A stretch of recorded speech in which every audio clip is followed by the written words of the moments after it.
I just want to understand what it takes to be a tech entrepreneur.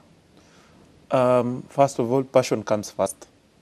Passion has to come first. If you say no to passion, you're going to fail. And then at the same time, just make sure you're telling people what you want yourself to tell yourself. I don't know if that makes sense. That whatever it is you're telling yourself, make sure there's somebody outside there who wants to listen to that message. So being a tech entrepreneur, I had to teach myself. I went through that journey. I had to teach myself almost through everything. Yeah, and it's not an easy journey because I will tell you for sure. I've seen people trying to pitch their ideas out there. Well, sometimes I have to be tough. Yeah. But then one of the things that I've noticed is people usually have very good ideas, but they're afraid. Now, speaking of ideas, how did you come up with your business idea, which is very innovative, and maybe you could just touch on it briefly. But how does one come up with that idea that they can actualize and actually put into action and give people a solution? I think there's usually that feeling where you have to tell yourself, is this what I have decided on? Youths are usually pushing everything there. You want to invest into this, you want to sell shoes, you want to sell clothes. But then what is one thing that is touching your heart? You know, for me, it was like engineering and Kasema, it's enough.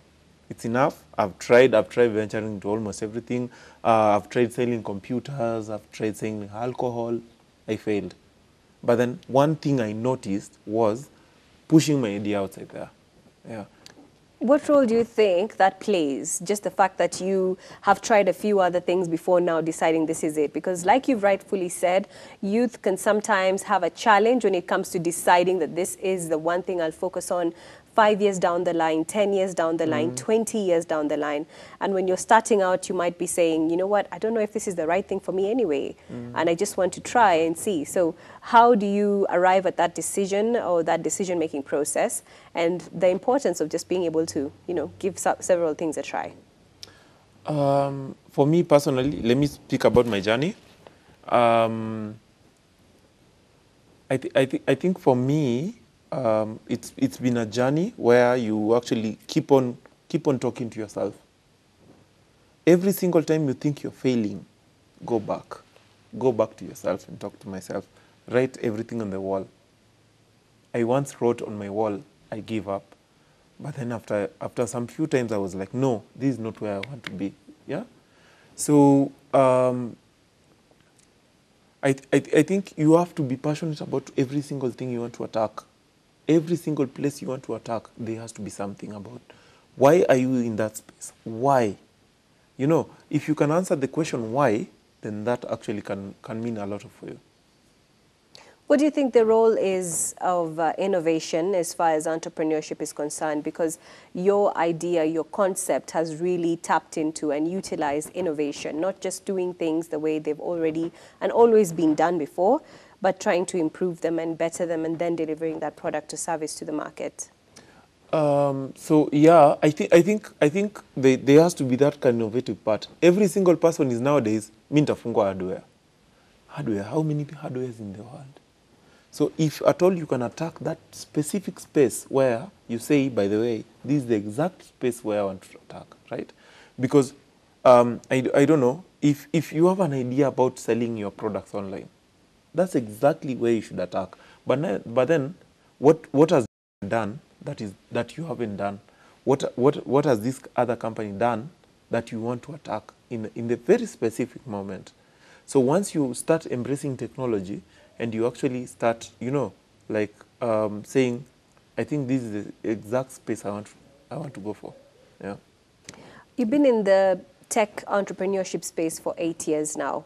Talk to me about pitching your idea. You've had to pitch to various investors, even just your friends or colleagues or people you think you would want to go into business with, to convince them that this is where we are going. So let's go there together. So how do you design and pitch your idea to potential investors and partners? So initially, before I started into, serious entrepreneurship, I had to build my product over I don't know, a couple of years. But then I was also very resistant because people will tell me, no, Prince, this will not work for us. No. Mm-mm. But then at the long run, I started listening because these are the same people I'm targeting, right? But then, I don't know, for them, I had to listen to them. So you have to hear what other people are telling you. Being an engineer it's a good thing, yes. But then, how does your engineering help other people? So I had to pitch to a couple of people. People are just telling me, I mean, Vimal Shah, a couple, yeah, I've pitched here and there. But then once in a while, people will tell me, Prince, this is not going to work for you. Yeah? So I had to tell them, what exactly do you think will work for me? So you have to humble yourself down. Entrepreneurship is not an easy journey.